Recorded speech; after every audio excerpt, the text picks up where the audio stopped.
Bismillahirrahmanirrahim. Assalamualaikum warahmatullahi wabarakatuh.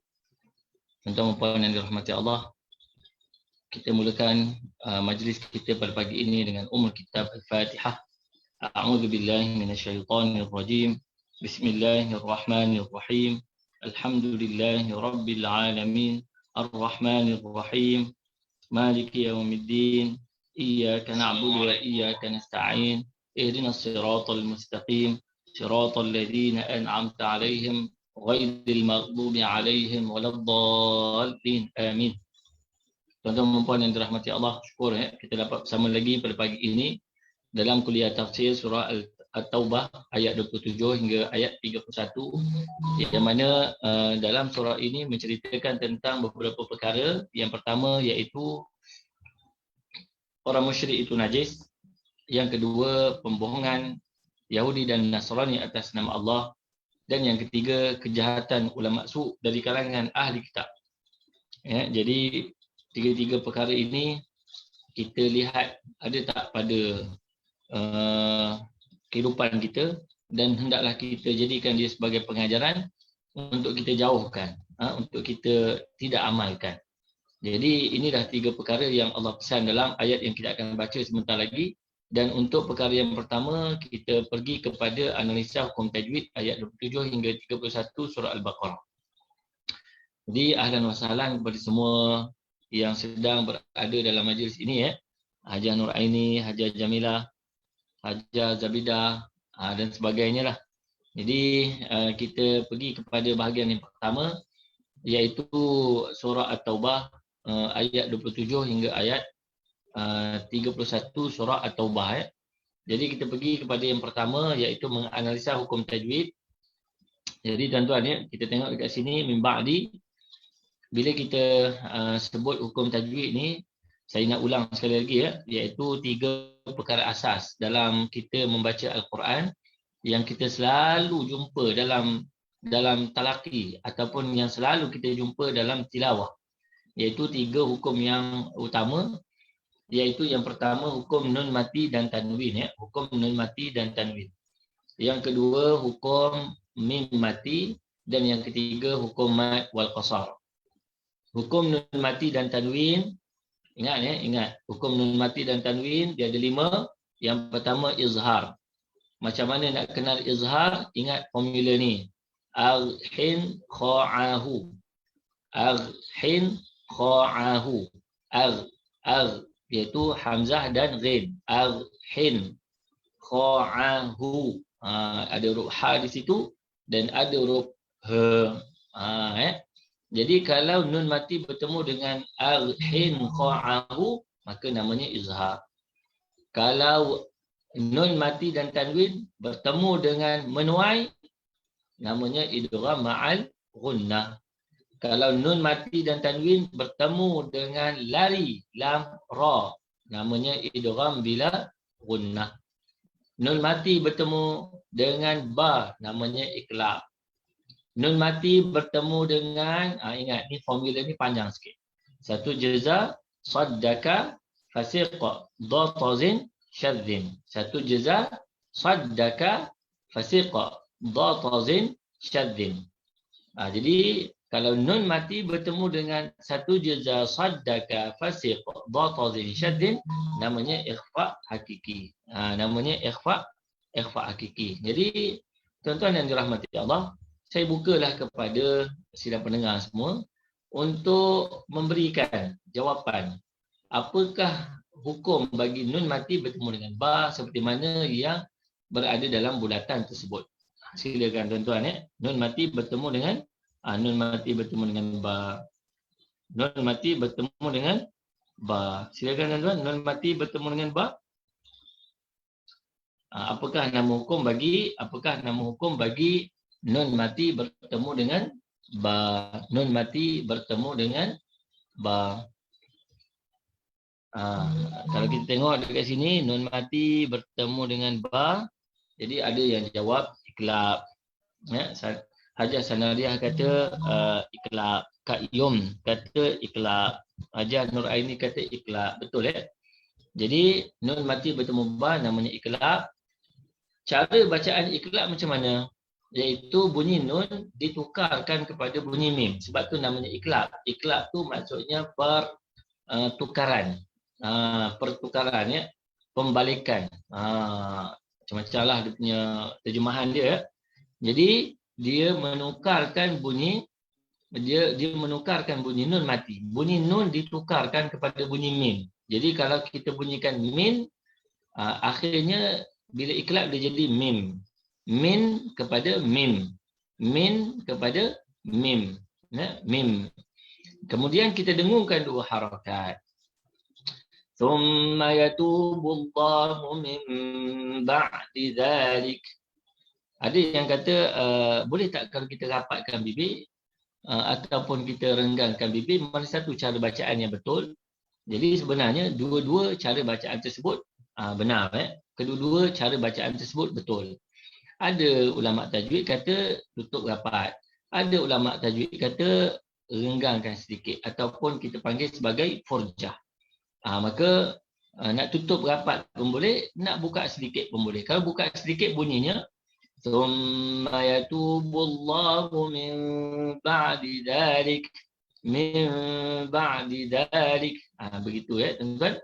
Jadi itulah dia iqlab ya, itulah dia iqlab. Kemudian kita terus pergi kepada yang berikutnya, nun mati bertemu ya. Nun mati bertemu ya. Silakan tuan-tuan ya. Nun mati bertemu dengan huruf ya. Apakah nama hukum tajwid bagi nun mati bertemu ya? Ini di bawah hukum nun mati dan tanwin. Di bawah hukum nun mati dan tanwin. Jadi tadi saya sebutkan nun mati dan tanwin ada 5. Yang pertama izhar. Arhin qa'ahu. Kemudian sebelah dia apa tuan-tuan? Sebelah dia idgham ma'al gunnah. Idgham ma'al gunnah apa huruf dia? Menuai. Mim, nun, waw, ya. Idgham bila gunnah lari, lam, ra. Jadi kalau nun mati bertemu ya, formula mana satu? Jadi formulanya ialah menuai. Mim, nun, waw, ya. Ada huruf ya di situ. Jadi namanya idgham ma'al gunnah. Idgham ma'al gunnah. Idgham ma'al gunnah ni bagaimana cara bacaan dia? Nun mati dimasukkan bunyinya ke dalam ya. Jadi asal bunyi man. Tapi bila kita masukkan kepada ya, dia tak jadi man, dia jadi mai. Kemudian ma'al gunnah didengungkan. Mai kepada mai. Begitu asalnya man. Kemudian dimasukkan bunyi nun ke dalam ya, mai. Kemudian didengungkan mai. Jadi saya bunyikan mim ba'di dzalika ala man yasha.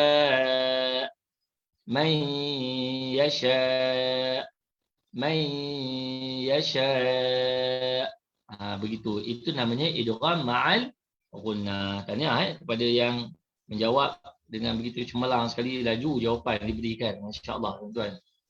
Kita terus lagi pergi kepada wallahu ghafurur rahim. Tanwin bertemu dengan ra. Cuba cari dalam formula. Ra, tanwin bertemu ra. Maknanya cari huruf ra. Dia duduk dekat dalam kelompok yang mana satu. Cuba kita pergi dekat izhar. Arhin kha'ahu. Ada tak huruf ra? Arhin kha'ahu. Ada tak huruf ra? Tak ada huruf ra tuan-tuan ya. Maknanya dia bukan idgham, dia bukan izhar. Kita pindah kepada yang berikutnya, iaitu menuai. Mim, nun, waw, ya. Ada tak huruf ra? Tak ada juga tuan-tuan ya. Jadi bila tak ada, kita pergi ke sebelah, iaitu idgham bila gunnah. Hurufnya lari, lam, ra. Kita jumpa dah huruf ra pada idgham bila gunnah. Maka tanwin bertemu ra, namanya idgham bila gunnah. Idgham bila gunnah. Tahniah yang jawab idgham bila gunnah, Hajar Sanaria, Kak Yoms, Hajar Rokia, Hajar Zabidah. Jadi Hajar Zabidah siap bagi formula lagi. Dia kata lari. Betul Jadi bagaimana cara bacaan idgham bila gunnah? iaitu idgham bila guna, ya. Cara bacaannya iaitu kita masukkan bunyi tanwin ke dalam ra. Asalnya ghafurun, ghafurun. Kemudian bila kita masukkan ke dalam ra, dia bunyi ghafurun kepada ghafurur. Nampak tak? Ghafurun kepada ghafurur. Ghafurur. Ghafurur. Kemudian dengung tak? Namanya bila gunnah. Maknanya tanpa dengung. Maka kita baca wallahu ghafurur rahim. Ghafurur rahim. Ghafurur rahim. Ghafurur rahim. Jangan dengung sebab ada setengah orang dia baca wallahu ghafurur rahim. Salah baca macam tu. Salah baca macam tu. Kalau qiraat dia adalah dengung dekat situ, tapi ini bukan qiraat lain Ini qiraat Hafs an Asim. Jadi bacanya idgham bila gunnah. Wallahu ghafurur rahim. Okey, kita terus lagi kepada najasun. Tanwin bertemu dengan huruf fa, tanwin bertemu dengan fa. Jadi mari kita cari balik semula Fa ni ada tak pada al-hin kha'ahu? Tak ada huruf fa, tuan-tuan. Kita terus pergi kepada Kita pergi kepada idgham ma'al gunnah. Apa formula bagi idgham ma'al gunnah? Menuai min nun waw ya. Tak ada huruf fa. Jadi kita pergi kepada formula yang ketiga, idgham bila gunnah, lari, tak ada juga huruf fa. Kita pergi kepada huruf iqlab, ba, tak ada huruf fa. Jadi fa ni mesti duduk dekat formula yang hujung, iaitu formula ikhfa. Apa dia formula ikhfa? Satu jeza, saddaka, fasiqa. Fasiqa ada fa dekat situ. Fasiqa. Maka kita tahulah bahawa fa dia duduk dalam formula ikhfa hakiki. Jadi kita tengok jawapan ramai yang menjawab ikhfa hakiki, tepat sekali ramai yang menjawab ikhfa hakiki. Hajah Nur Aini dia kata ikhfa hagigi. Masya-Allah, ikhfa hagigi bukan hakiki, hagigi. Ini jawapan betul juga. Hajah Nur Aini jawab betul juga. Hagigi itu kalau logat Yaman. Logat Yaman. Logat Yaman ni qaf dia bunyi ga. Sebab tu orang Yaman dia baca al-qari'ah, dia baca dengan al-ghari'ah. Masya-Allah, tuan-tuan ikhfa hakiki dia kata ikhfa hagigi. Ikhfa hagigi. Ikhfa hagigi.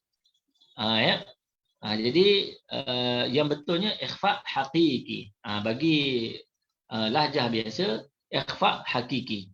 Tapi bagi lahjah Yaman ikhfa hagigi. Hajah Nur Aini ni mungkin dia pernah duduk dekat Yaman gamaknya jadi sebab itulah dia kata ikhfa hagigi.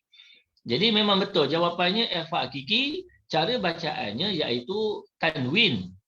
Tadi kita dah dengar tanwin dibaca jelas, tanwin dimasukkan. Kali ini ikhfa hakiki, tanwin dibaca secara sembunyi ataupun dibaca secara tidak jelas. Kemudian bunyi dia macam ni najasun. Najasun bila kita ikhfakan najasun, najasun, dia begitu. Najasun asalnya najasun, tetapi bila kita ikhfakan najasun. Kemudian kita tengok pula selepas dia huruf fa. Kalau huruf fa bunyi dia najasun fala, najasun fala, najasun fala. Itulah cara bacaan ikhfa hakiki. Tapi kalau dia bunyi dia jumpa dengan huruf qaf lain sikit. Najasun qa. Najasun qa. Kalau dia bunyi huruf kaf najasun ka. Najasun ka. Kalau dia bunyi huruf ta, najasun ta. Nampak tak? Ikhfa ni dia ada 3 martabat bacaan dia. Ada tiga martabat bacaan dia. Dan fa ni duduk dalam martabat tengah-tengah. Najasun fala yaqrab. Tuan-tuan itu cara bacaan ikhfa hakiki. Kita terus lagi wa in khiftum. Wa in khiftum. Nun mati bertemu dengan kha. Nun mati bertemu dengan kha. Apakah cara bacaan bagi nun mati bertemu dengan huruf kha? Cuba tuan-tuan tuliskan. Nun mati bertemu kha. Cuba kita cari dalam formula. Kha ni duduk dalam formula yang mana satu? Kita pergi yang pertama dulu iaitu izhar. Apa formula izhar? Arhin kha'ahu. Kita pergi dekat formula yang pertama pun dah jumpa dah kha ni. Arhin kha'ahu. Kha'ahu. Kha ada dekat situ. Arhin kha'ahu. Jadi tak payah pergi jauh-jauh. Maka kha ni duduk dalam formula izhar halqi. Izhar halqi. Jangan kata izhar hakiki. Izhar halqi. Izhar halqi. Sebab apa halqi? Halqum. Huruf izhar semuanya berada di halqum. Ya. Jadi bagaimana cara bacaan izhar? Bagaimana cara bacaan izhar?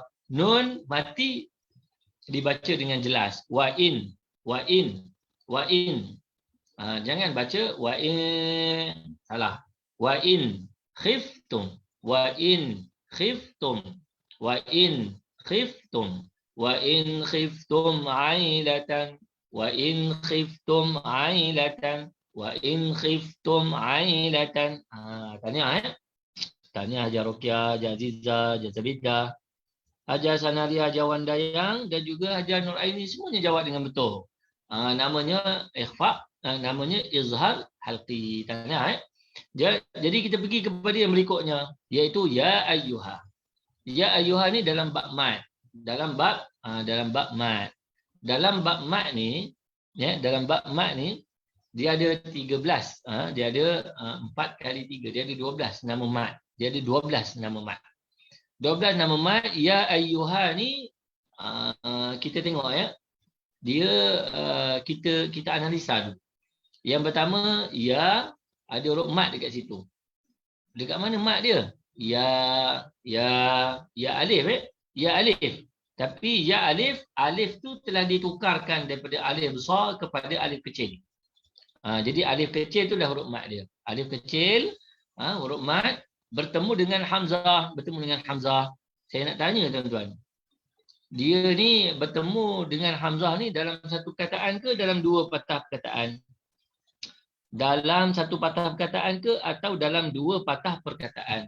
Cuba tuliskan pada ruangan jawapan, dia dalam satu patah perkataan ke ataupun dalam dua patah perkataan? Itu yang saya nak tahu mula-mula. Dalam satu patah ke dalam dua patah perkataan? Cuba tuliskan pada ruangan komen. Ya ayyuha dalam satu patah perkataan ke atau dalam dua patah perkataan? Ya ayyuha. Mana huruf mat dia? Ya, alif kecil itulah huruf mat dia. Kemudian jumpa dengan hamzah. Jadi ramai yang jawab. Hajar Sanariah kata dua patah perkataan. Hajar Aziza kata dua patah. Hajar Wandayang kata dua patah. Hajar Sa'adiah kata dua patah. Hajar Zabidah kata pun dua patah. Tapi saya nampak satu patah. Sebab apa satu patah? Iyalah, ya dengan hamzah tu kan bercantum. Ya dengan hamzah tu bercantum. Nampak sebenarnya tuan-tuan, nampak satu patah. Tetapi hakikatnya ialah dua patah perkataan. Macam mana tu? Yang pertama, ya alif. Satu patah perkataan. Ayyuha perkataan yang kedua. Ayyuha perkataan yang kedua. Ya alif perkataan pertama. Ayyuha perkataan yang kedua. Cuma ya ayyuha dari segi resamnya ia dicantumkan. Sebab tu nampak satu patah. Itu macam tu cara nak terangkan kepada siapa-siapa yang tak faham. Sebab apa dia kata ini satu patah tapi kenapa ustaz kan bawa dua patah? Maka terangkan dia secara sedemikian.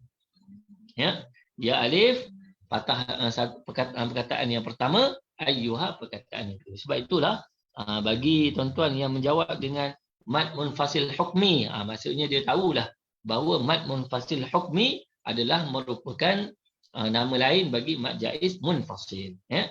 Jadi bagaimana cara bacaan dia? Dibaca dengan 4 harakat. Ya ayyuha, ya ayyuha, ya ayyuha. Begitu ya. Kemudian terus lagi amanu innama. Ini pun namanya mat jaiz juga, iaitu huruf mat bertemu dengan hamzah dalam dua patah perkataan. Amanu perkataan yang pertama, innama perkataan yang kedua. Yang ni jelas nampak dua patah perkataan. Namanya mat jaiz mufassal juga, dibaca dengan 4 harakat. Dibaca dengan 4 harakat. Saya nak tanya tuan-tuan, apa beza cara bacaan bagi ya ayyuha dengan amanu innama? Dia ada cara bacaan, cara beza bacaan dia tuan-tuan. Apa beza dia? Dua-duanya ialah mat jaiz, tetapi apa beza dia? Cuba tulis pada ruangan komen. Apa beza? Dari segi cara bacaan. Dari segi resam kita nampak dah bezanya. Bezanya ya ayyuha, dari segi resamnya dia bercantum. Amanu innama dia berpisah. Jadi nampak dua-duanya mat jaiz, tapi satunya bercantum resam, satu lagi tidak bercantum resam. Maka satu ni namanya mat jaiz mufasil dan nama lainnya mat mufasil hukmi. Tetapi bagi perkataan amanu innama, namanya ialah mat jaiz munfasil. Tak ada namanya munfasil hukmi sebab dia hakiki. Jadi dari segi resam bezanya kita dah nampak, tapi dari segi bacaan macam mana? Apa beza dia? Jadi Hajar Zabidah dia jawab, dia kata Hajar Azizah kata tak ada beza, 4 harakat dua-dua. Okay, betul. Hajar Zabidah kata ya ayyuha tak boleh waqaf, tapi amanu boleh waqaf dengan 2 harakat. Betul. Tepat sekali ya. Kedua-duanya dibaca dengan 4 harakat ketika wasal. Tetapi dari segi waqaf dia berbeza. Ya ayyuha tidak boleh waqaf walaupun dia mat jaiz, tidak boleh diwaqafkan di tengah-tengah sebab resamnya bercantum. Tetapi bagi amanu innama, dari segi resamnya disebabkan dia terpisah, maka boleh diwaqafkan. Maka bacanya ya ayyuhalladzina amanu, 2 harakat bila waqaf. Bila sambung amanu innama, begitu cara ketika wasalnya. Ketika waqafnya dibaca 2 harakat. Ya ayyuha ketika waqaf tak boleh kita waqafkan. Mana ada ketika waqaf tak boleh diwaqafkan pada pertengahan perkataan ya ayyuha. Tanya tuan-tuan ya, yang dapat menjawab dengan cemerlang sekali. Terus kita pergi iaitu sya'a. Apakah nama hukum tajwid bagi sya'a? Jadi kita jumpa dekat sini huruf mat. Apa dia huruf mat dia? Alif. Huruf mat dia iaitu alif. Kemudian apakah dia alif ni bertemu dengan hamzah? Alif bertemu dengan hamzah dalam satu perkataan ke dalam 2 patah perkataan? Jawapannya ialah dalam satu patah perkataan. Maka namanya mat wajib muttasil. Mat wajib muttasil dibaca dengan 4 harakat ketika wasal. Min fadlihi insya'a innallah. Itu kalau kita wasalkan. Kalau kita waqafkan dibaca dengan 4 harakat. Min fadlihi insya'a, 4 harakat. Tetapi rupa-rupanya sya'a boleh baca dengan 2 bentuk bacaan, iaitu boleh dibaca dengan 4 harakat dan juga boleh diwaqafkan dengan 6 harakat. Insya' 6 harakat. Tuan-tuan ya, itulah keistimewaan bagi mat wajib yang berakhir dengan huruf hamzah dan diwaqafkan ya. Okey tuan-tuan, seterusnya yang terakhir iaitu min fadlihi. Cuba tuliskan pada ruangan komen. Ha dhamir bertemu dengan hamzah. Apakah nama hukumnya? Ha dhamir bertemu dengan hamzah. Kalau kita tengok dekat sini ha dhamir selepasnya dalam resam selepas ha dhamir tu dia ada letak ya kecil. Kemudian di atas ya kecil diletakkan tanda panjang. Ya kecil, kemudian di atas ya kecil diletakkan tanda panjang. Sebab apa? Sebab ha dhamir jumpa dengan hamzah. Ha dhamir jumpa dengan hamzah. Jadi ha dhamir ni dia sebenarnya ada 2 keadaan je. Ha dhamir dia jumpa dengan hamzah, dan yang kedua ha dhamir jumpa dengan selain daripada hamzah. Dua tu je. Ha dhamir jumpa hamzah dan juga ha dhamir bertemu dengan selain daripada hamzah. Kalau ha dhamir jumpa dengan hamzah, namanya mad silah tawilah, diletakkan tanda panjang. Manakala ha dhamir jumpa dengan selain daripada hamzah, namanya mad silah qasirah, tidak diletakkan tanda panjang. Cara bacaannya, qasirah baca 2 harakat, tawilah baca dengan 4 harakat. Tanya kepada Hajar Zabidah, Hajar Sanaria, Hajar Wandayang, Hajar Rokiah dan juga Kak Yom yang menjawab dengan betul dan tepat sekali. Jadi min fadlihi insya'a. Kemudian kalau kita wakafkan min fadlih. Min fadlih. Bila wakafkan, bila wasalkan min fadlihi insya'. Dibaca, diwasalkan dengan 4 harakat. Hajar Azizah kata mad silah tawilah dibaca 246. Kurang tepat Hajar Azizah. Hajar Azizah bagi mad silah qasir, mad silah tawilah hanya dibaca dengan 4 harakat sahaja. 4 harakat sahaja. Okay, terus kita pergi kepada wa rasuluhu. Ini adalah mad silah qasirah. Ha dhamir bertemu dengan selain daripada hamzah. Jadi dibaca dengan 2 harakat ketika wasal dan diwakafkan dengan tiada harakat. Wa rasuluhu wala, wa rasuluhu wala. Kalau diwakafkan wa rasuluh. Begitu. Kemudian tu mad apa? Ada 2 mad kat situ. Ada 2 mad kat situ. Cuba tuan-tuan tuliskan pada ruangan komen, apakah 2 mad yang ada pada bulatan? Dia ada 2 mad. 1 mad apa? 2 mad apa? Cuba tuliskan pada ruangan komen. 1 mad apa? Yang kedua mad apa? Minal ladina utu. Mad apa? Tu mad apa? Hajar Azizah kata mad badal. Mad badal dan izhar qamar. Mad badal dan izhar qamar. Hajar Wandayang kata mad badal dan juga mad asli. Mad badal, satu lagi mad asli, Hajar Zabidah kata. Jadi jawapannya betul. Mad badal. Tu mad asli. Macam mana nak kenal mad badal? Ingat ketua ni huruf hamzah. Huruf hamzah disusuli dengan huruf mad. Huruf hamzah disusuli dengan huruf mad, namanya mad badal. Tu mad badal. Huruf mad disusuli dengan huruf hamzah. Tetapi kalau bukan mad, contohnya mim. Contohnya mim disusuli dengan huruf mad, dia tak jadi mad badal, dia jadi mad asli. Contohnya ta. Ta disusuli dengan huruf mad. Tu mad asli.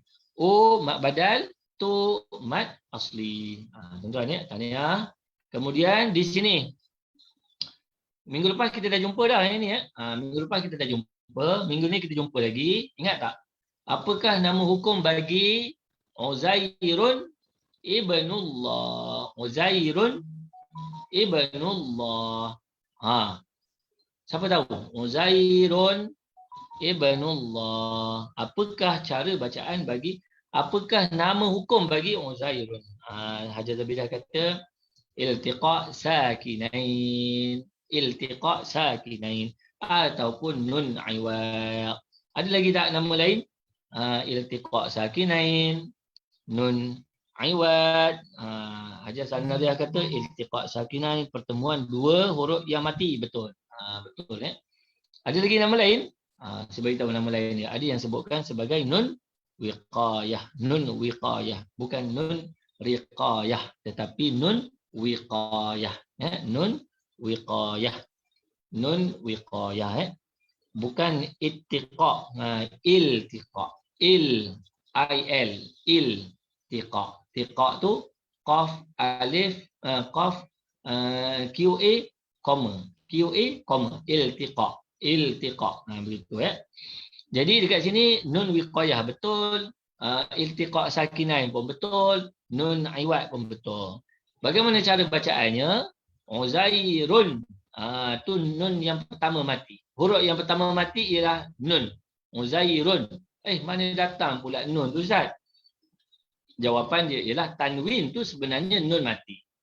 Tanwin tu sebenarnya ialah nun mati. Uzairun. Tu nun mati yang pertama. Uzairun. Mana satu lagi mati? Yang kedua mati ialah huruf ba. Huruf ba tu bukan huruf alif hamzah wasal tu. Huruf ba tu mati. Jadi Uzairun nun mati bertemu dengan ba mati.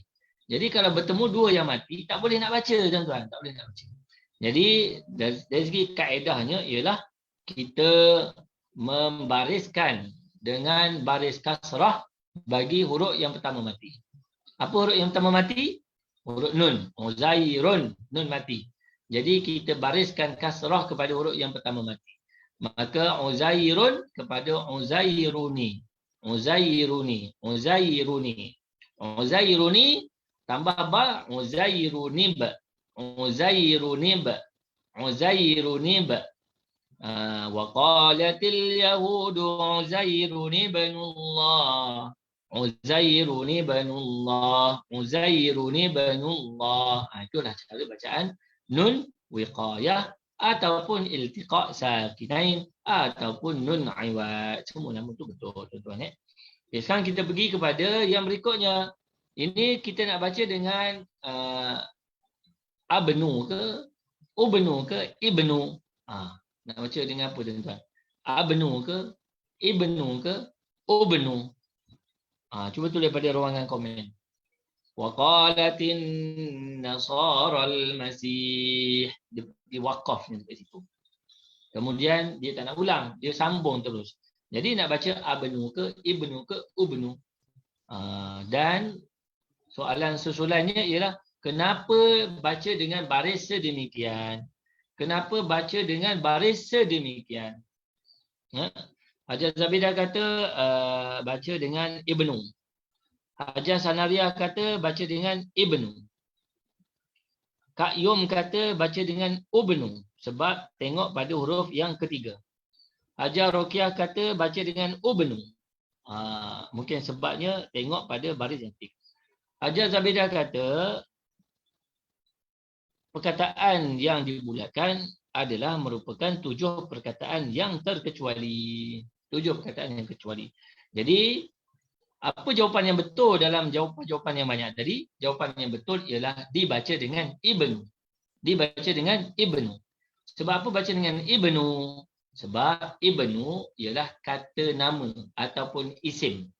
Dalam bahasa Inggeris dipanggil nouns. Dia ada nouns dan juga verb. Noun dan juga verb. Jadi kalau nouns dalam bahasa Arab dipanggil isim. Dipanggil isim. Ya. Jadi kalau kita malu nak sebut gila isim, kita sebut gila nouns.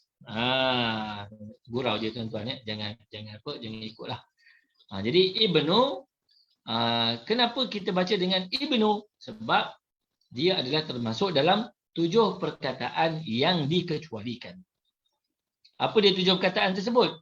Ibnun, ibnatun, ismun, isnataini, isnaini. Tu 7 huruf ya. Cuba bilang 7 huruf yang dikecualikan. Ibnun, ibnatun, ismun, lagi isnaini, isnataini, lagi ada 2 lagi ya. Saya tak ingat apa perkataan tersebut. Jadi dia adalah 7 perkataan yang dikecualikan. Jadi walaupun setiap isim ni kita kena mulakan dengan baris atas, tapi bagi perkataan 7 ini dimulakan dengan baris bawah. Nanti cuba rujuk dalam nota yang telah saya buatkan pada tajuk ibtida dengan hamzah wasal ya. Kemudian yudahiuna, yudahiuna. Siapa tahu apakah nama hukum bagi yudahiuna? Yudahiuna. Apakah nama hukum bagi yudahiuna? Yudahiuna. Cuba tuliskan pada ruangan komen. Apakah nama hukum bagi yudahiuna? Yudahiuna. Ada 2 hukum kat situ ya. Yang pertama yudah. Da tu namanya mad asli. Da tu namanya mad asli. Dha tu namanya mad asli. Tetapi bagi perkataan una, apakah nama hukumnya? Jadi Hajar Azizah kata mad syibih bil badal. Hajar Zabidah pun kata mad syibih bil badal. Betul tuan-tuan ya. Jawapan dia tepat sekali. Tak sangka tuan-tuan dapat jawab dengan begitu. Masya-Allah cemerlang sekali. Jadi tahniah saya ucapkan. Jadi betul jawapan dia ialah mad syibih bil badal. Yudahiuna, yudahiuna. Kenapa syibih bil badal?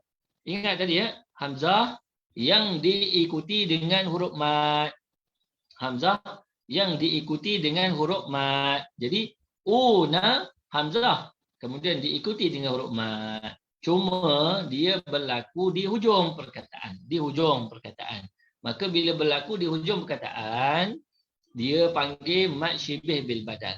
Dia bukan mad badal yang sebenar-benarnya. Mad badal yang sebenar-benarnya berlaku di awal perkataan. Jadi kalau dia bentuk yang sama tapi berada di hujung, maka dia bukan mad badal, tapi dia ialah mad syibih bil badal. Dia syibih tu maksudnya seolah-olah mad badal, tetapi hakikatnya dia bukan mad badal. Okey tuan-tuan ya. Yang dapat jawab dengan baik, yang dapat jawab dengan betul. Jadi saya ucapkan tahniah sekali lagi. Dan wahidan namanya mad iwad. Asalnya wahidan diwaqafkan dengan wahida. La ilaha namanya mad ta'zim. Dibaca 4 harakat. Bagi qiraat kita dibaca dengan 4 harakat sebab namanya mad jaiz munfasil. Kemudian terus lagi kita pergi kepada cara bacaan tuan-tuan ya. Saya bulatkan teruslah. Saya akan baca dan tuan-tuan perhatikan. A'udzu billahi minasy syaithanir rajim. Bismillahirrahmanirrahim. ثم يتوب الله من بعد ذلك على من يشاء والله غفور رحيم يا أيها الذين آمنوا إنما المشركون نجس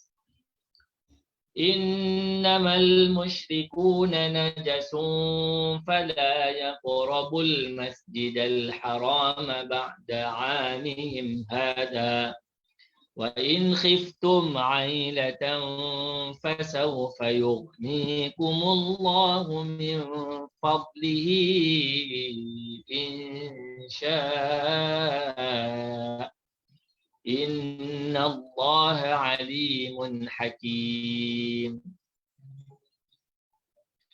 قاتلوا الذين لا يؤمنون بالله ولا باليوم الآخر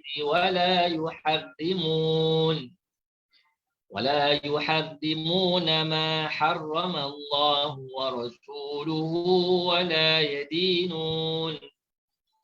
ولا يدينون دين الحق من الذين أوتوا الكتاب حتى يعطوا الجزية عن يد وهم صاغرون. Kita terus lagi pada muka yang berikutnya. وقالت اليهود عزير ابن الله وقالت النصارى المسيح ابن الله ذلك قولهم بأفواههم يضاهئون قول الذين كفروا من قبل قاتلهم الله أنى يؤفكون اتخذوا أحبارهم ورهبانهم أربابا من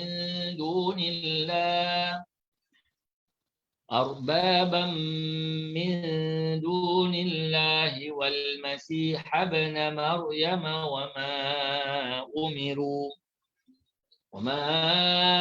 أمروا إلا ليعبدوا إلها واحدا لا إله إلا هو سبحانه عما يشركون صدق الله العظيم Apa dia punya intisari dia? Yang pertama, Allah nak bagi tahu bahawa orang musyrik itu najis. Orang musyrik najis. Apa maksud orang musyrik ni najis? Adakah kalau kita pegang orang musyrik ni, kita kena basuh tangan? Adakah bila kita pegang orang musyrik ni, kita kena samak? Adakah apabila kita pegang orang musyrik ni, kita kena basuh dengan sabun? Jadi tengok baik-baik tafsiran yang sebenarnya, apakah yang dimaksudkan dengan musyrik itu najis. Jangan baca ikut zahir ayat. Kalau baca faham ikut zahir ayat, jenuhlah kita. Bila kita jumpa orang musyrik dekat kedai, kita beli roti, roti kena samak, roti kena basuh. Sebab apa? Sebab najis, Ustaz. Dalam mana sebut? Dalam surah At-Taubah ayat 27 ada sebut orang musyrik ni najis. Jadi saya bila jumpa dengan orang musyrik, dia pegang kereta saya kena basuh kereta saya. La ilaha illallah. Tuan-tuan ya, ini adalah merupakan pemahaman yang salah. Jadi bila baca Quran, tak boleh baca zahir ayat. Bila baca Quran, kena tengok tafsir dia. Yang pertama, tengok terjemahan. Tak cukup dengan terjemahan, kita kena baca tafsir dia. Barulah kita memahami Al-Quran dengan jalan yang betul. Jadi kalau kita hanya membaca Al-Quran dengan zahir ayat, maka banyak salah faham yang berlaku dalam pengamalan Islam. Kemudian yang keduanya, pembohongan Yahudi dan Nasrani atas nama Allah. Yang ketiga, kejahatan ulama su' dari kalangan ahli kitab. Rupa-rupanya orang Yahudi dan Nasrani pun ada juga ulama su' dia. Orang Islam ada tak ulama su'? Ada juga ulama su' orang Islam ni, tuan-tuan. Ulama su' orang Islam ni macam mana? Dia diam, orang buat jahat dia diam, orang buat maksiat dia diam, ya. Dia mengeluarkan fatwa-fatwa yang sesuai dengan hawa nafsu. Dia mengeluarkan fatwa sesuai dengan arahan daripada pemerintah. Contoh macam itulah. Dia suka macam-macam lagi lah benda-benda. Jadi ulama su' ni ada tak? Dalam Yahudi dan Nasrani pun ada. Dalam Islam pun ada. Tetapi nak tengok hakikatnya macam mana. Jadi kita tengoklah, kita rujuklah tafsir ayat yang akan kita baca sebentar lagi. Jadi tuan-tuan, kita pergi yang pertama dulu, iaitu ayat 28-29. Ya ayyuhalladzina amanu innamal musyrikuna najasun fala yaqrabul masjidal harama ba'da 'amihim hadha. Wa in khiftum 'ailatan fasawfa yughnikumullahu min fadlihi in syaa. Innallaha 'alimun hakim. Qatilul ladzina la yu'minuna billahi wa la bil yaumil akhir wa la yuharrimuna ma harrama Allah wa rasuluhu wa la yadinuna dinal haqqi minal ladzina utul kitab hatta yu'tul jizyata 'an yadin wa hum saghirun. Maksudnya apa? Wahai orang beriman, innamal musyrikuna najas. Sesungguhnya orang musyrik itu najis. Maka janganlah mereka mendekati Masjidil Haram sesudah tahun ini. Dan jika kamu khawatir menjadi miskin, maka nanti Allah akan memberi kekayaan kepada kamu daripada kurnia-Nya. Jika Allah mengkehendaki, sesungguhnya Allah Maha mengetahui lagi Maha bijaksana. Kemudian ayat berikutnya, perangilah orang yang tidak beriman kepada Allah dan tidak pula beriman kepada hari kemudian, hari akhirat. Dan mereka tidak mengharamkan apa yang telah diharamkan oleh Allah dan Rasul-Nya. Tidak beragama dengan agama yang benar, iaitu agama Islam.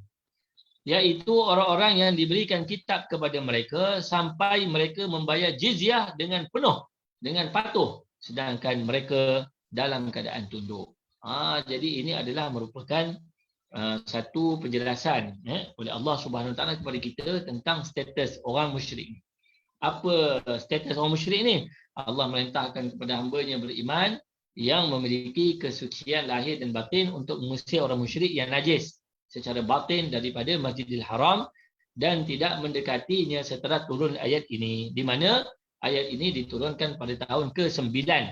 Oleh kerana itu Rasulullah SAW mengutuskan Sayyidina Ali bersama Sayyidina Abu Bakar untuk menyuruh orang musyrik untuk tidak melakukan haji setelah tahun ini dan tidak melakukan tawaf dengan telanjang. Jadi Allah memperlakukan dan memutuskan sebagai satu syariat. Maknanya Allah nak bagi tahu dalam ayat 9, ayat 28 ini, orang Yahudi itu bukanlah najis dari segi zahirnya. Maknanya kalau kita sentuh kalau kita sentuh orang musyrik ni, kalau kita sentuh orang musyrik dari segi zahirnya, dia tidak najis. Kita pegang tangan dia, salam. Dia datang, selamat pagi. Dia puluh tangan dia, kita pun salam. Najis tak? Jawapan dia tidak najis. Salam-salam je lah. Kemudian kita jumpa dengan orang musyrik. Dia berjual beli dengan kita. Dia pegang roti, dia pegang air kita, dia pegang makanan kita. Maka kita tak perlu basuh. Sebab apa? Sebab dia bukan najis. Yang najis itu ialah batin dia. Batin tu maksudnya apa? Akidah dia najis. Akidahnya kotor. Akidahnya tidak bersih. Akidahnya mempersekutukan Allah dengan sesuatu yang lain. Sepatutnya menyembah Allah yang Esa, tetapi dia menyatakan Allah itu Tuhan, tetapi ada lagi Tuhan-Tuhan yang lain selain daripada Allah. Adanya Lata sebagai Tuhan, adanya Uzza sebagai Tuhan, adanya Tuhan-Tuhan yang lain, sehingga kan kalau kita tengok ketika Nabi SAW membuka kota Mekah, sebanyak 360 buah patung berhala diletakkan di atas Kaabah yang dijadikan sebagai Tuhan oleh orang-orang musyrik ini. Maka Allah kata, innamal musyrikuna najas. Sesungguhnya orang musyrik itu najis. Najis pada batinnya, najis pada akidahnya. Maka oleh yang demikian, ketika ayat ini turun pada tahun 9 Hijrah, Allah Subhanahu Wa Taala mengeluarkan satu perintah, satu syariat, tidak dibolehkan orang kafir untuk berada di Masjidil Haram. Ini satu syariat ni tuan-tuan ya. Dia bukan visa, dia bukan apa. Dia satu syariat yang telah ditetapkan oleh Allah dalam Al-Quran. Tidak boleh orang musyrik, tidak boleh orang kafir, tidak boleh orang non-Muslim untuk memasuki Masjidil Haram. Kalau nak tengok, tengok daripada jauh saja. Tapi ada orang khabar, Ustaz, saya masa pergi umrah dulu tu, ada je orang kafir masuk Masjidil Haram. Maka dia telah melanggar syariat Allah. Yang membenarkan dia masuk tu tangguhlah dosa. Gitu tuan-tuan ya. Kalau dia masuk senyap-senyap, itu urusan dia lah masuk senyap-senyap. Tetapi dari segi syariatnya tidak boleh. Orang Islam tidak boleh membenarkan orang musyrik. Orang Islam tidak membolehkan orang kafir untuk memasuki Masjidil Haram kerana ia adalah merupakan satu syariat yang telah ditetapkan oleh Allah Subhanahu wa Ta'ala. Jadi tuan-tuan, bila turunnya ayat ini, maka Sayyidina Ali dan juga Sayyidina Abu Bakar telah dikerahkan oleh Nabi SAW untuk bagi tahu kepada seluruh orang kafir yang berada di Mekah dan sekitarnya untuk tidak menunaikan haji pada tahun berikutnya, iaitu pada tahun 10 Hijrah, yang merupakan tahun terakhir Nabi SAW melakukan haji. Maka ketika itulah berlakunya haji wada. Tuan-tuan ya, setelah daripada itu, Imam Abu Amr Al-Auza'i berkata, Umar bin Abdul Aziz memutuskan bahawa orang Yahudi dan Nasrani dilarang memasuki masjid kaum muslimin. Yang mana larangan ini diikuti dengan penyertaan firman Allah, innamal musyrikuna najas. Maknanya bukan saja orang kafir dari kalangan penduduk Mekah, tetapi Yahudi dan Nasrani juga tidak dibenarkan untuk memasuki Masjidil Haram. Atha berkata semua wilayah tanah haram adalah masjid berdasarkan kepada firman Allah, fala yaqrabul masjidal haram ba'da 'amihim hada.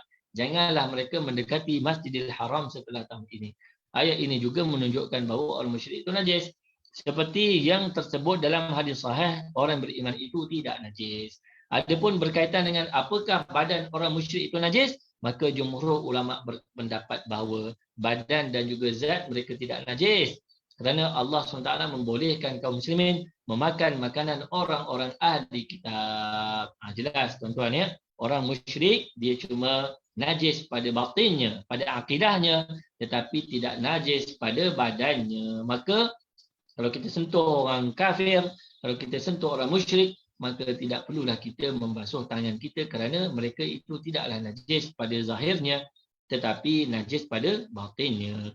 Kemudian seterusnya, wa in khiftum ailatan fasawfa yughnikumullahu min fadlih, dan jika kamu khawatir akan menjadi miskin, maka Allah memberikan kekayaan kepada kamu daripada kurnia-Nya. Muhammad bin Ishaq berkata, hari ini kerana orang-orang berkata pasal kita akan mati, jangan kita akan merugi dan kita akan kehilangan apa yang dulu kita dapatkan daripada keuntungan.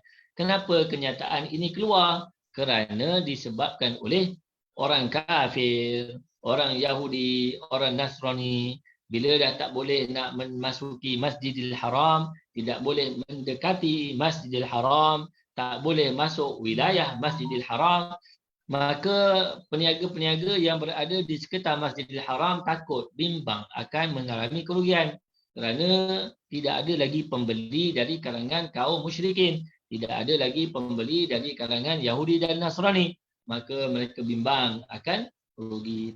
Tapi Allah kata, wa in khiftum ailah, kalau kamu takut rugi, fasawfa yughnikumullah, nanti Allah akan kayakan kamu. Bagaimana cara Allah kayakan kamu walaupun tidak ada lagi pembeli-pembeli dari kalangan musyrik Yahudi dan juga Nasrani?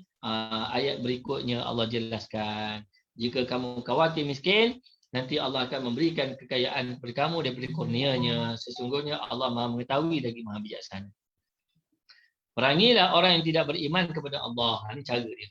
Perangilah orang yang tidak beriman kepada Allah, tidak pula beriman kepada hari kemudian, dan mereka tidak mengharamkan apa yang telah diharamkan oleh Allah dan Rasul-Nya, dan tidak beragama dengan agama yang benar, iaitu orang-orang yang diberikan kitab kepada mereka sampai mereka membayar jizyah dengan patuh sedangkan mereka dalam keadaan tutup. Ya, ini pengganti daripada apa yang kamu khawatirkan itu, Allah gantikannya dengan jizyah daripada ahli kitab.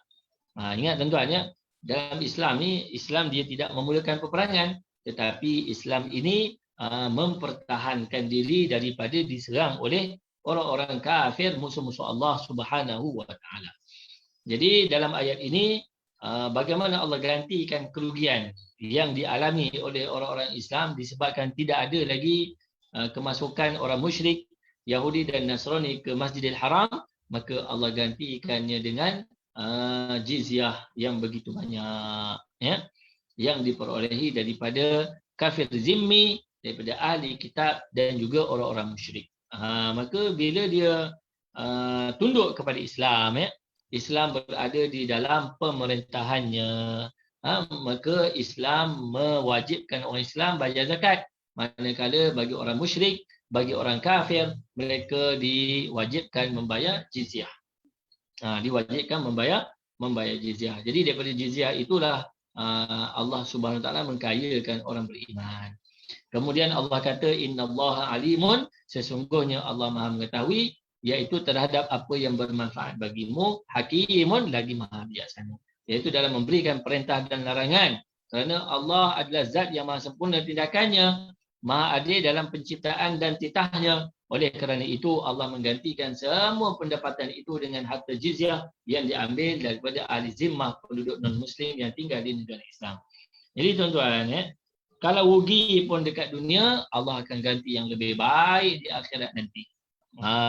Jadi kalau yang kita nampak Allah gantikan dengan jizyah. Tetapi kalau sekiranya kerugian yang melanda kita dekat dunia ni tuan-tuan, ya, disebabkan kita taat dan patuh kepada perintah Allah Subhanahu Wa Taala, maka Allah ganti dengan yang lebih baik lagi. Sebab ada setengah orang yang saya jumpa, dia ni mempunyai pendapatan yang begitu lumayan daripada perniagaan insurans. Perniagaan insurans, ya, dia buat insurans. Dia ada dua, satu insurans, satu takaful. Satu insurans, satu takaful. Insurans haram kerana adanya riba. Manakala takaful halal, ya. Takaful halal, insurans riba, ya, haram hukum dia. Maka kita tuan-tuan, kalau nak beli insurans kereta, jangan beli insurans yang konvensional, kena beli takaful Islam, ya.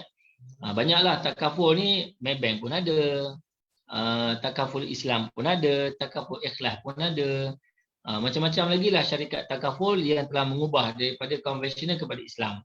Jadi ada seorang hamba Allah ni tuan-tuan, ya, dia dah lama berniaga takaful ni. Dia dah lama berniaga insurans. Sehingga pendapatan dia mencecah RM40,000 sebulan. RM40,000 sebulan. Banyak tuan-tuan ya, RM40,000 sebulan.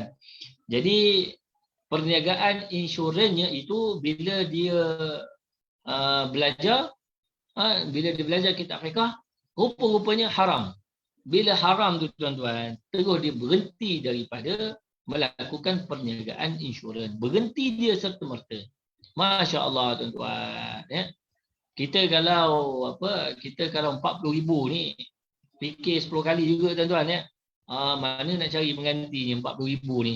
Biasa dah pakai kereta mewah, dah beli rumah besar, dah belanja banyak-banyak. Tapi tiba-tiba rupa-rupanya perniagaan yang kita lakukan itu adalah merupakan haram dan ditegah oleh Islam. Maka jadi payah jugalah kita nak tinggalkannya. Namun tuan-tuan ya, hamba Allah ini dia terus tinggalkan secara serta-merta perniagaan yang dia lakukan walaupun terpaksa mengorbankan pendapatan RM40,000 sebulan.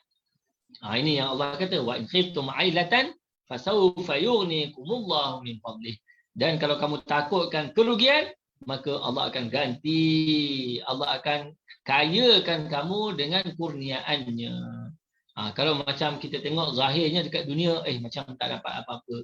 Tetapi ingat janji Allah, Allah akan gantikan dengan yang lebih baik di akhirat nanti. Ada benda yang Allah ganti di dunia, ada benda yang Allah ganti di akhirat. Kadang-kadang ada benda yang kita nampak depan mata Allah ganti. Allah tunjukkan kekuasaan yang depan mata kita digantikan dengan serta-merta. Tetapi ada yang Allah tunjukkan, Allah simpan di akhirat. Tuan ya. Tapi kok macam mana sekalipun, yakinlah dengan janji Allah. Wa in khiftum 'ailatan fasawfa yughnikumullah. Kalau kita tinggalkan kekayaan dunia disebabkan taat kepada perintah Allah, ingat janji Allah ini, fasawfa yughnikumullahu min fadlih. Nanti Allah akan ganti dengan yang lebih baik. Tuan-tuan ya, kemudian perintah Allah supaya memerangi ahli kitab. Qatilul ladina la yu'minuna billahi wala bil yaumil akhir. Perangilah orang kitab.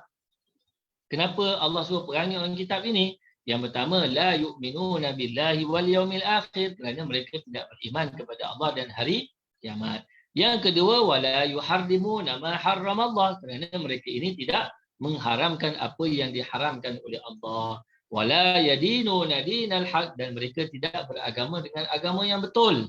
Tidak beragama dengan agama yang benar. Siapa dia? Minal ladina utul kitab, dalam kalangan ahli kitab. Kemudian hatta yu'tul jizyah, sehingga mereka membayar jizyah. Jadi tuan-tuan ya, ahli kitab ni, kita kalau dia bayar jizyah, haram bagi kita untuk memerangi mereka. Sebab apa? Sebab dia dah termasuk dalam kategori kafir zimmi.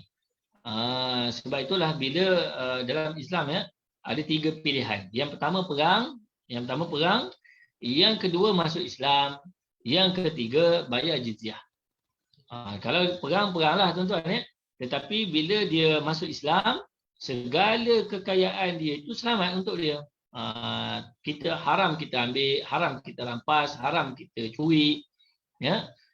Kemudian kalau dia memeluk agama Islam, selesailah. Tetapi kalau dia tak nak memeluk agama Islam, dia nak kekal dengan Yahudi dia nak kekal dengan Nasraninya, maka dia kena bayar jizyah. Bila dia bayar jizyah, haram bagi kita memeranginya, haram bagi kita menzaliminya, haram bagi kita mencuri harta dan kekayaannya. Tu ayat ni tuan-tuan ya, disebutkan maknanya hatta yu'tul jizyah. Kemudian jadi pada waktu yang sama, kerana kekafiran mereka terhadap Nabi Muhammad SAW, mereka sama sekali tidak beriman kepada para rasul dan risalah yang dibawa, tetapi apa yang mereka lakukan hanyalah mengikut pendapat hawa nafsu nenek moyang mereka, bukan kerana keberadaannya sebagai sebuah syariat dan agama Allah. Asalnya dulu dia beragama tauhid, tetapi telah diselewengkan oleh pendeta-pendeta dia, telah diselewengkan oleh pengikut-pengikutnya. Maka agama mereka tidak lagi merupakan agama yang benar. Agama mereka dipanggil sebagai agama yang mengikut hawa nafsu dan juga nenek moyang mereka. Kemudian jika sahaja mereka benar-benar mengimani ajaran agama yang sedang mereka peluk, tentunya hal itu menjadikan mereka beriman kepada Muhammad sallallahu alaihi wasallam kerana semua nabi memberitakan kedatangannya dan memerintahkan untuk mengikutinya. Maka ketika Muhammad sallallahu alaihi wasallam telah datang dan mereka mengingkarinya, diketahui bahawa mereka berpegang teguh dengan syariat para nabi terdahulu, bukan kerana syariat tersebut berasal daripada Allah, akan tetapi kerana mengikuti kehendak dan hawa nafsu mereka. Oleh kerana itu, keimanan mereka terhadap nabi terdahulu sia-sia belaka, kerana mereka tidak beriman kepada pemimpin dan penutup para nabi, nabi paling mulia, nabi yang paling sempurna. Jadi untuk itu Allah berfirman, qatilul ladina la yu'minuna billahi wala bil yaumil akhir. Perangilah orang yang tidak beriman kepada Allah dan hari kiamat, tidak mengharamkan apa yang diharamkan oleh Allah, tidak mengikut agama yang benar dari kalangan ahli kitab. Jadi tuan-tuan, ahli kitab ni sebenarnya dia ada satu kelebihan. Dia telah diberikan kitab samawi yang diturunkan kepada nabi-nabi yang terdahulu. Kitab Injil diturunkan kepada Nabi Isa, kitab Taurat diturunkan kepada Nabi Musa. Jadi persoalannya, kenapa dia tidak beriman kepada Nabi Muhammad sallallahu alaihi wasallam? Jawapannya ialah kerana mereka tidak mengikut betul-betul apa yang diturunkan kepada mereka. Kalau dia ikut betul-betul apa yang diturunkan kepada mereka, nescaya mereka akan beriman kepada Nabi Muhammad sallallahu alaihi wasallam. Kenapa? Kerana disebutkan dalam kitab mereka, iaitu tentang perkhabaran kehadiran Nabi akhir zaman, iaitulah Nabi Muhammad sallallahu alaihi wasallam. Tetapi kenapa mereka tidak beriman? Yang pertama disebabkan oleh mereka sombong. Banyak kali kita jumpa dalam ayat sebelum ni, mereka bukan tak nak beriman, tetapi mereka tak boleh terima Nabi Muhammad sallallahu alaihi wasallam itu bukan daripada bangsa mereka. Jadi oleh sebab itulah mereka kufur dan engkar, dan itulah disebabkan itulah Allah Subhanahu wa taala turunkan ayat qatilul ladzina la yu'minuna billahi wala bil yaumil akhir, membolehkan orang Islam untuk memerangi ahli kitab. Sebelum ni Allah memerintahkan supaya memerangi orang musyrik. Sebelum ni Allah perintahkan supaya memerangi orang musyrik. Tetapi ayat yang kita baca tadi, kebenaran daripada Allah Subhanahu wa taala untuk memerangi kaum yang terdiri daripada ahli kitab. Kerana ahli kitab ini tidak lagi mengikut perintah Allah Subhanahu wa taala. Jadi kalau diikut betul perintah Allah yang disebutkan dalam kitab Taurat dan juga Injil, nescaya mereka ini bergabung dengan umat Islam, beriman dengan Nabi sallallahu alaihi wasallam. Tuan-tuan, seterusnya, setelah urusan kaum musyrikin mulai cair dan berbagai kelompok masuk ke dalam agama Islam, Jazirah Arab mula stabil, maka Allah memerintahkan Rasulnya untuk memerangi ahli kitab, Yahudi dan juga Nasrani. Ini terjadi pada tahun 9 Hijrah. Untuk itu Rasulullah sallallahu alaihi wasallam mempersiapkan diri memerangi bangsa Romawi. Rasulullah sallallahu alaihi wasallam menyeru para sahabatnya untuk bersiap-siap, mengirim utusan ke daerah-daerah pinggiran kota untuk mengajak mereka agar bersiap-siap. Dan seruan itu mendapat sambutan yang sangat memuaskan sehingga terkumpullah pasukan sejumlah 30,000 orang. Sebahagian orang penduduk Madinah dan kaum munafikin yang ada di sekitarnya serta manusia lainnya tidak ikut berperang. Peristiwa ini terjadi pada saat sulitnya dan juga kemarau panjang serta panas yang sangat terik. Jadi tuan-tuan ya, tahun 9 Hijrah ni adalah merupakan peperangan terakhir yang Nabi ikutlah. Peperangan yang sebelum ni peperangan Hunain. Jadi peperangan Hunain jumlah tentera 12,000. Tetapi dalam peperangan Mu'tah, iaitu peperangan melawan tentera Romawi, maka jumlah tentera pada ketika itu 30,000. 30,000, ramai dah tuan-tuan ya, 30,000. Ramai ke sikit? Ramai, 30,000. Kalau kita masuk ke stadium Kuantan, jumlah 10,000 tu kapasiti penuh dia. 30,000 tu kalau kita penuhkan seluruh tempat-tempat kosong yang ada dalam kawasan rumput tu, maka 30,000 orang. Penuh tu tuan-tuan. Maka itulah jumlah tentera yang Nabi bawa dalam peperangan Mu'tah melawan tentera Romawi. Menang ke kalah? Menang ke kalah? Jawapan dia tuan-tuan ya, walaupun jumlah tentera Islam dah 30,000, tetapi tentera Romawi jumlahnya 7 kali ganda. Masya Allah, 7 kali ganda. Banyak mana? 200,000 orang. 200,000 orang. Masya Allah, tuan-tuan. 30,000 lawan 200,000. Tapi pada peringkat awalnya, ketiga-tiga panglima yang Nabi telah lantik, semuanya telah mati syahid. Nabi telah melantik seorang, mati syahid. Kemudian Nabi lantik yang kedua, mati syahid. Nabi lantik yang ketiga, mati syahid juga. Maka yang keempat diambil alih oleh Khalid ibn al-Walid. Dalam peperangan tersebut, Khalid ibn al-Walid mengubah strategi peperangan, akhirnya menyebabkan tentera Rom lari terkincit-kincit. Dan akhirnya orang Islam pulang ke kota Madinah setelah berlaku peperangan yang sangat getih tersebut. Kemudian peperangan ini dilanjutkan lagi pada zaman Saidina Abu Bakar dan juga dilanjutkan lagi pada zaman Saidina Umar, dan akhirnya pada zaman Saidina Umar lah Rom berjaya dijatuhkan oleh Empire Islam. Akhirnya Rom Parsi jatuh di bawah Empire Islam dan mahkota Rom ini diberikan kepada salah seorang sahabat yang merupakan orang yang dijanjikan oleh Nabi SAW ketika bermulanya hijrah. Tuan-tuan ya, ketika bermulanya Nabi belum hijrah lagi pada masa itu. Nabi belum hijrah lagi pada masa itu, tetapi Nabi menjanjikan sahabat tadi, dia kata, kalau kamu tinggalkan aku, maka aku berjanji untuk memberikan mahkota Rom kepada kamu. Mahkota Rom kepada kamu. Padahal masa itu hijrah pun belum lagi. Tetapi 9 tahun selepas itu, Nabi bersama 30,000 bala tentera memerangi kerajaan Rom. Dan pada zaman Sayyidina Umar radhiyallahu anhu, Rom berjaya dikalahkan dan Islam pada masa itu berada 2/3 daripada dunia. Sehinggalah kita pada hari ini dapat dia punya tempiasnya. Jadi kita ni yang duduk dekat Malaysia dapat memeluk agama Islam hasil susah payah dan juga pengorbanan para sahabat menyebarkan Islam ke seluruh dunia. Allahu Akbar, tuan-tuan ya. Kemudian Rasulullah SAW dengan pasukannya berangkat menuju ke negeri Syam untuk memerangi pasukan Romawi. Ketika sampai di Tabuk, pasukan Islam singgah selama 20 hari. Setelah itu Rasulullah SAW beristikharah untuk kembali ke Madinah kerana kondisi pasukan yang sudah mulai lemah. Pada tahun itu juga Rasulullah kembali ke Madinah sebagaimana yang akan dijelaskan dalam mendatang insya-Allah.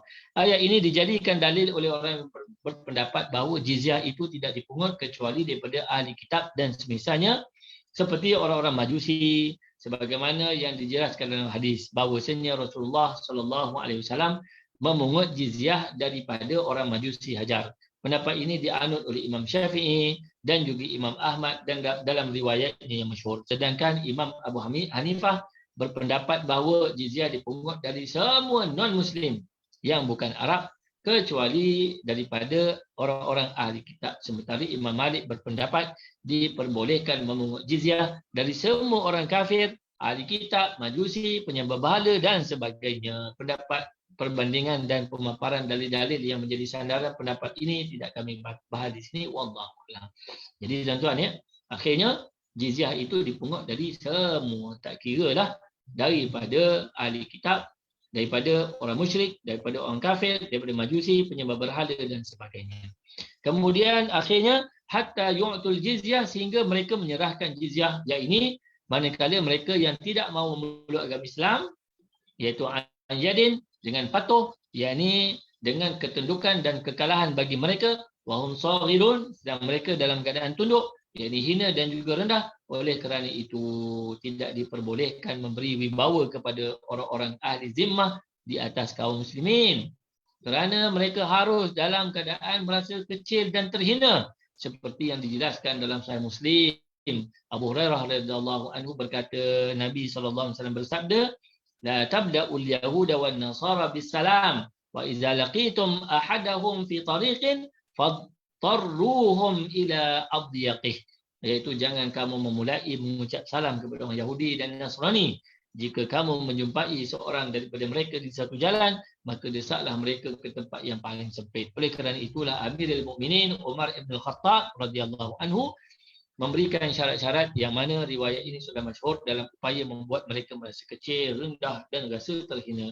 Jadi tuan-tuan ya, kalau kita baca tafsiran ini nak menunjukkan bahawa kita ni tidak boleh melantik orang kafir zimmi menjadi pemimpin bagi kaum muslimin. Sebab apa? Sebab wahum saghirun tu. Kita hendaklah meletakkan orang kafir ni, orang tidak mau beriman kepada Allah ini sentiasa berada saghirun. Sentiasa merasa hina dan juga rendah. Kalau dia menjadi pemimpin bagi kaum muslimin, maka kaum muslimin itu akan menjadi rendah daripada mereka. Maka sebab itulah dalam Islam tidak boleh melantik orang kafir menjadi pemimpin bagi orang-orang Islam. Ya, jelas. Kemudian seperti yang diriwayatkan oleh Imam Hufaz daripada riwayat Abdul Rahman bin Ghanim Asy'ari, ia berkata, aku mengirimkan surat kepada Umar radhiyallahu anhu. Ia memberikan perjanjian damai kepada orang Nasrani daripada penduduk Syam dengan menyebut nama Allah yang Maha Pemurah lagi Maha Penyayang. Sebuah surat untuk hamba Allah Amirul Mukminin daripada orang Nasrani kota ini dan juga ini. Sesungguhnya ketika kalian datang kepada kami, kami meminta jaminan keamanan untuk diri, anak, harta dan pemeluk agama kami. Kalian mensyaratkan agar kami tidak membangun tempat peribadatan baru di arah kami, tidak boleh memperbaiki yang rusak, tak boleh menonaktifkan tempat peribadatan yang menjadi rutin jalan, yang menjadi rut jalan bagi orang-orang Islam. Kami tidak boleh melarang orang Muslim singgah di gereja kami siang ataupun malam. Pintu gereja harus selalu terbuka untuk orang-orang yang sedang dalam perjalanan. Kita tidak diharuskan menjamu kaum muslimin yang berada dalam perjalanan selama 3 hari. Gereja dan rumah kami tidak diperbolehkan menjadi tempat persembunyian mata-mata atau yang menipu kaum muslimin. Kami tidak diperbolehkan mengajarkan Al-Quran kepada anak kami. Kami tidak dibolehkan menampakkan kesyirikan dan menyeru kepadanya. Tidak boleh melarang kerabat kami yang hendak memeluk Islam. Harus menghormati orang Islam. Diharuskan mengutamakan orang Islam yang hendak duduk dalam satu majlis. Tidak diperbolehkan menyerupai orang Islam dalam pakaian, tutup kepala, sandal, cara sikat rambut. Tidak boleh berbicara dengan bahasa kaum muslimin. Tidak boleh memakai sebutan yang dipergunakan oleh kaum muslimin. Tidak dibolehkan menggunakan pelana ketika berkenderaan. Tidak boleh membawa senjata. Tidak boleh menuliskan kata-kata Arab pada cincin. Tidak boleh menjual khamar. Kami diharuskan memendekkan rambut di bahagian depan. Kami harus selalu mengenakan pakaian seragam kami dan selalu mengenakan ikat pinggang khusus kami. Tidak diperbolehkan memperlihatkan salib di gereja-gereja. Tidak boleh memperlihatkan salib atau kitab suci di jalan-jalan di pasar kaum muslimin. Kami tidak diperbolehkan memukul loceng gereja kecuali seringan yang mungkin. Tidak boleh meninggikan suara kami ketika membaca kitab suci di gereja di hadapan orang Islam. Kami tidak boleh menjadi utusan, tidak boleh meninggikan suara ketika ada pengikut kami yang meninggal. Kami tidak boleh menyalakan lampu di jalan-jalan dan di pasar-pasar kaum muslimin. Tidak boleh menguburkan jenazah kami di pemakaman kaum muslimin. Kami tidak diperbolehkan mengambil budak sahaya sebagaimana diperbolehkan bagi kaum muslimin. Kami harus mempermudahkan urusan kaum muslimin. Tidak boleh mengganggu privasi mereka. Ia berkata ketika surat itu sampai ke tangan Umar, ia menambah lagi beberapa hal. Iaitu kami tidak diperbolehkan memukul seorang pun dari kaum muslimin. Syarat kami ini berlaku bagi kami dan juga warga agama kami serta kami terima sebagai pengganti rasa aman. Jika kami melanggar syarat tersebut, maka kami tidak mendapatkan perlindungan lagi dan kami boleh diperlakukan sebagai para penentang. Masya Allah tuan-tuan ya. Ini berlaku apabila umat Islam berada pada kedudukan yang sangat tinggi. Ini berlaku ketika umat Islam berada pada kedudukan yang sangat kuat. Ini berlaku apabila umat Islam berada pada era kegemilangan. Maka umat Islam berada di kedudukan yang sangat mulia. Tapi malangnya pada hari ini tuan-tuan ya, kita dah tak kuat. Malangnya umat Islam pada hari ini dihina. Masalahnya umat Islam pada hari ini tidak lagi dipandang mulia seperti mana pada zaman Sayyidina Umar radhiyallahu anhu. Jadi bila pada zaman Sayyidina Umar, Islam berada pada era kegemilangan, Islam berada pada kedudukan yang sangat tinggi, Islam berada pada kedudukan yang sangat mulia, dia boleh letak syarat kepada orang kafir yang nak duduk di bawah negara Islam, mesti kena buat macam ni, mesti kena buat macam ni, tak boleh buat macam ni, tak boleh buat macam ni. Masya Allah tuan-tuan ya. Jadi sebab itulah Islam kena kuat. Barulah Islam akan dipandang mulia oleh bangsa-bangsa dan juga penduduk-penduduk dunia yang lain.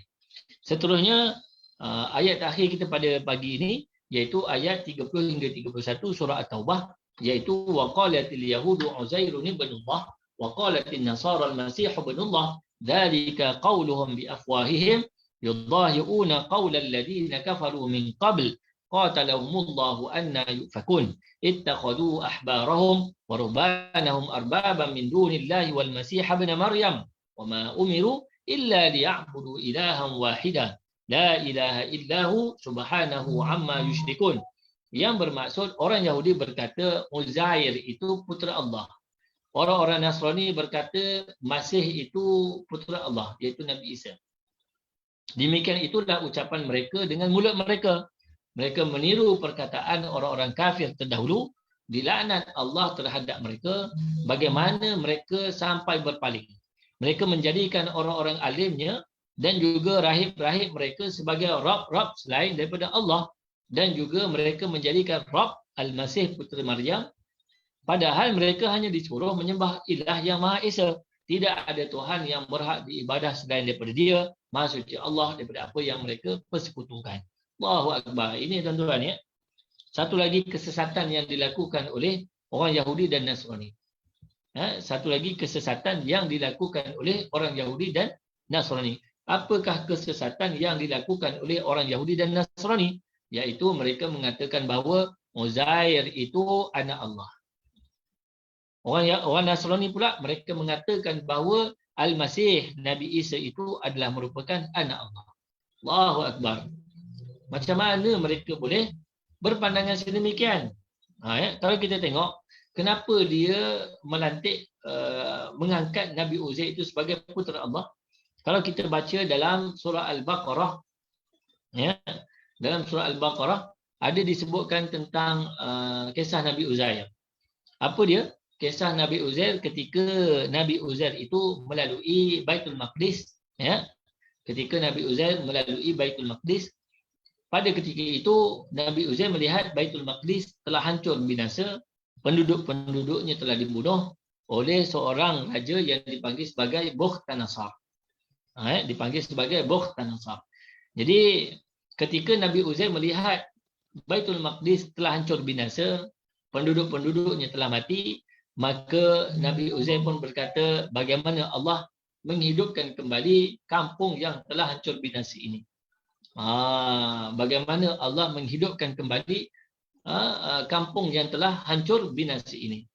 Maka ketika Nabi Uzair berkata sedemikian, maka Nabi Uzair pun ditidurkan Allah, ya, ditidurkan Allah Subhanahu wa taala. Maka ketika Nabi Uzair bangun kembali daripada tidurnya, maka dilihatnya kampung yang telah hancur binasa sekelip mata berada dalam keadaan yang sangat maju. Rakyatnya hidup dalam keadaan yang sangat makmur. Jual beli berlaku dengan sangat aktif. Pasar-pasar mereka sangat meriah. Maka terkejut Nabi Uzair kerana dilihatnya kampung Baitul Maqdis yang telah binasa telah diubah oleh Allah Subhanahu Wa Taala dalam keadaan sekelip mata. Maka Allah pun bertanya kepada Uzair, "Wahai Uzair, berapa lama kamu tidur?" Maka Nabi Uzair pun menjawab, "Aku tidur selama separuh hari kot." Sebab dia tengok matahari ketika mana dia tidur, maka matahari tersebut berada pada kedudukan yang sama, cuma ke tengah sedikit. Maknanya mungkin tidur pukul 8 pagi, pukul 12 baru bangun. Maka nampaklah tengah sikitlah matahari itu. Jadi dia kata mungkin separuh hari kot aku tidur. Maka Allah kata, qala bal labista mi'ata 'amin. Bahkan kamu telah tidur selama 100 tahun. Masya-Allah, 100 tahun tuan-tuan ya. Nabi Uzair rasa tidur separuh hari, tetapi hakikatnya dia telah tidur 100 tahun lamanya. Maka untuk membuktikan bahawa dia telah tidur 100 tahun, maka Allah kata fanzur ila himarika. Maka Allah kata tengok kepada himar kamu itu yang telah tinggal tulang belulang. Maka mati mati dah 100 tahun. Himarnya, keledainya telah mati selama 100 tahun. Kemudian Allah kata, tengok kamu punya keledai tu. Maka Allah hidupkan kembali keledainya sekelip mata. Maka dia dapat lihat bagaimana Allah menghidupkan yang telah mati. Tuan-tuan ya. Maka Nabi Uzair ini setelah tidur 100 tahun, dia pun kembali ke Baitul Maqdis. Dan bila dia berjalan ke Baitul Maqdis, kisahnya sama seperti kisah Ashabul Kahfi. Ya, bila dia pergi ke Baitul Maqdis, dia nak pergi membeli makanan di Baitul Maqdis, maka ketika dia mengeluarkan duitnya, maka orang semua tertanya-tanya, ini duit apa? Sebab apa? Sebab duit tu dah tak dipakai. Macam kita dulu tuan-tuan ya, zaman komunis pakai duit pisang. Komunis lagi, Jepun lagi, maka duit pisang dah tak laku. Pakai duit lain pula tuan-tuan ya. Maka Uzair ni dia tunjuk duit dia kata, ini duit aku sendirilah ni. Dia kata, ini duit ni dah tak pakai. Dia kata, kenapa tak pakai? Ini duit baru semalam aku guna ni. Maka penduduk di situ pun merasa hairan dengan perangai Nabi Uzair tersebut. Maka tuan-tuan ya, ketika Nabi Uzair akhirnya dibawa kepada orang lama di situ, maka orang lama di situ mengenali Nabi Uzair ini. Mengenali Nabi Uzair ini dengan tanda-tanda yang ada pada Nabi Uzair itu sendiri. Maka mereka pun merasa takjub.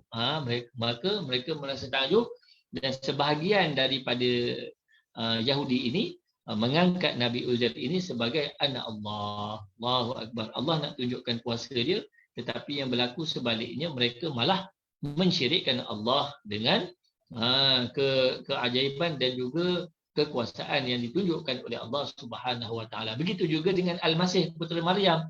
Al-Masih putera Maryam adalah merupakan anak Siti Maryam yang dilahirkan tanpa bapa. Jadi kenapa orang Nasrani mengangkat Nabi Isa sebagai anak Allah?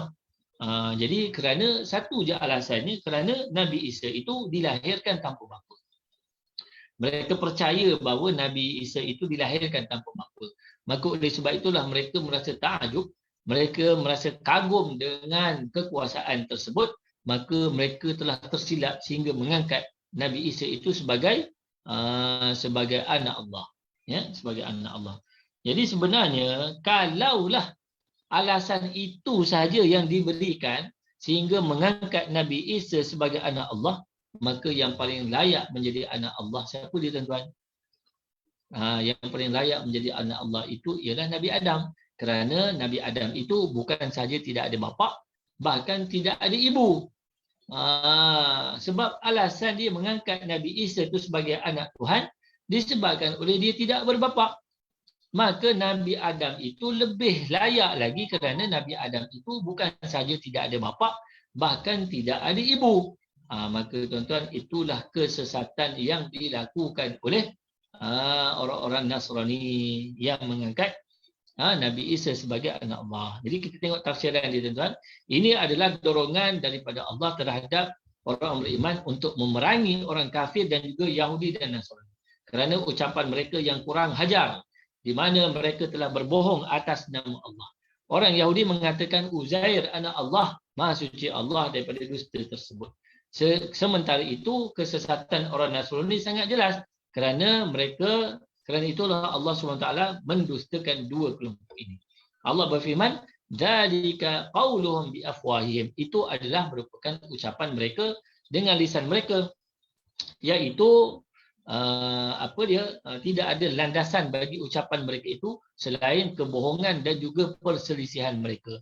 Ikut sedap mulut dia nak cakap. Itulah kalau bahasa mudahnya, dia ikut sedap gigi je. Ibarat seperti lidah yang tidak bertulang. Suka hati dia je nak cakap Allah itu ada anak. Suka hati dia je nak kata Nabi Uzair itu anak Tuhan. Suka hati dia je nak mengatakan bahawa Nabi Isa itu anak Tuhan. Sedangkan mereka tidak ada dalil, mereka tidak ada bukti, mereka tidak ada penjelasan yang tuntas untuk menjelaskan bahawa apa fakta yang telah mereka katakan. Yudahiruna, mereka meniru, iaitu menyerupai qaulal ladina kafaru min qabl, iaitu perkataan orang kafir sebelumnya, iaitu daripada umat-umat sebelum mereka, di mana mereka telah tersesat sebagaimana generasi sebelumnya.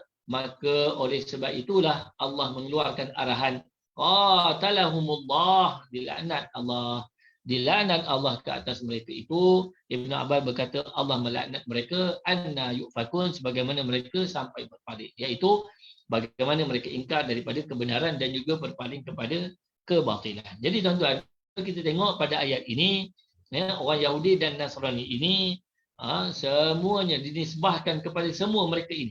Walaupun sebahagian mengatakan sedemikian, tetapi bila ulama-ulama mereka, apabila pendeta-pendeta mereka ini, maka Allah SWT nisbahkan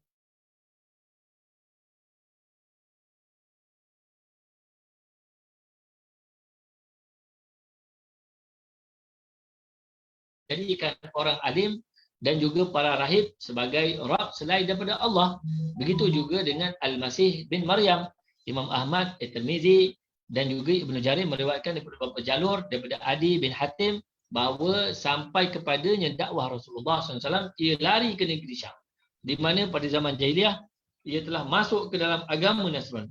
Lalu saudara perempuan dan sejumlah orang daripada kaumnya tertangkap menjadi tawanan di tangan kaum muslimin. Kemudian Rasulullah SAW melepaskan saudara perempuannya dan pulang menemuinya.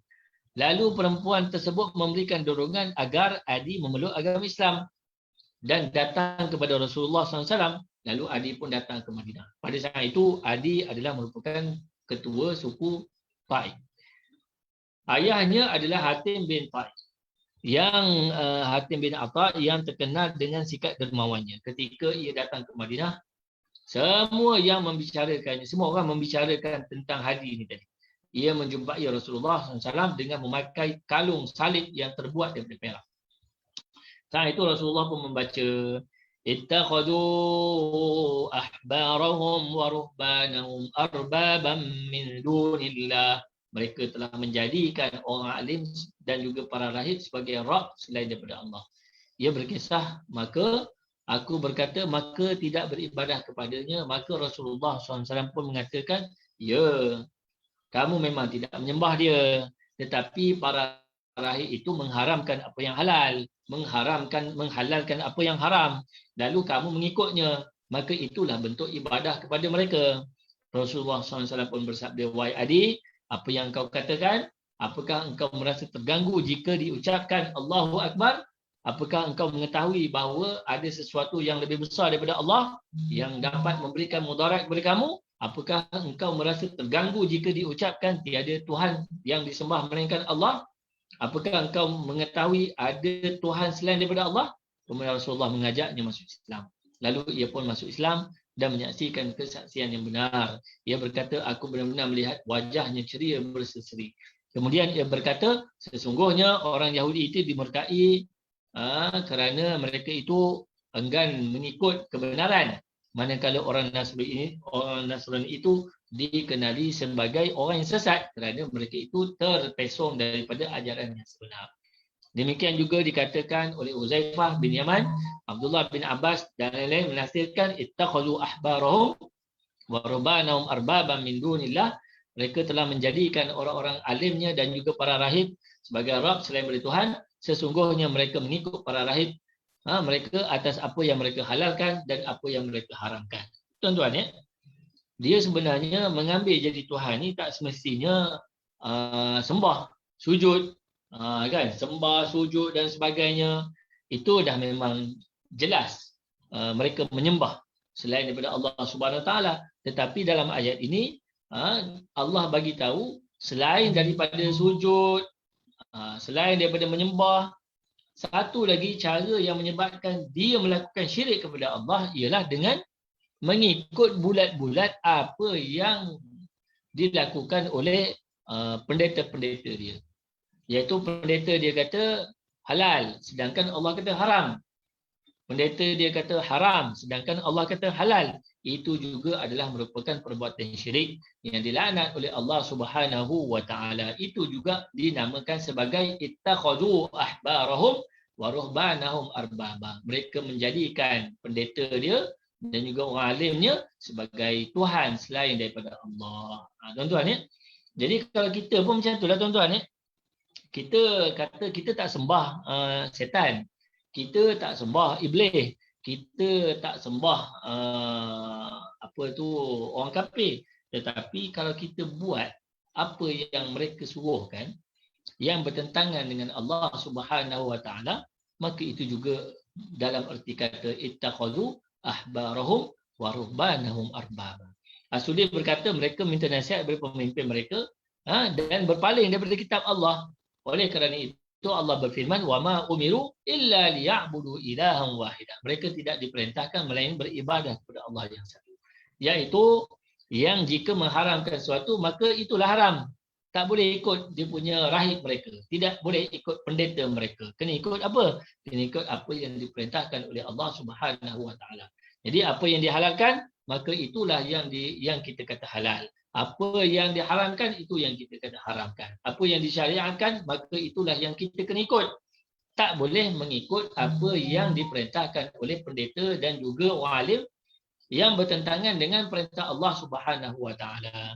La ilaha illahu subhanahu amma yusyrikun. Tidak ada Tuhan yang disembah melainkan Allah. Maha suci Allah daripada apa yang mereka persekutukan. Ia ini maha tinggi dan maha suci daripada sekutu, tandingan, rekaan, lawan dan juga anak. Maka tidak ada Tuhan selain daripada Allah dan tidak ada Rabb selain daripada Dia. Wallahu alam. Aqulu qawli hadza wa astaghfirullahal azim li wa lakum. Assalamualaikum warahmatullahi wabarakatuh. InsyaAllah pada minggu hadapan kita akan sambung lagi pada ayat 32 dan juga ayat 33 surah At-Taubah. Bismillahirrahmanirrahim. Allahumma arhamna bil Qur'an waj'alhu lana imama wa nura wa hudan wa rahmah. Allahumma dhakkirna minhu ma nusina wa 'allimna minhu ma jahilna warzuqna tilawatahu ana al-laili wa atrafan nahar waj'alhu lana hujjatan ya rabbal alamin. Walhamdulillahi rabbil alamin. Taqabbalallahu minkum.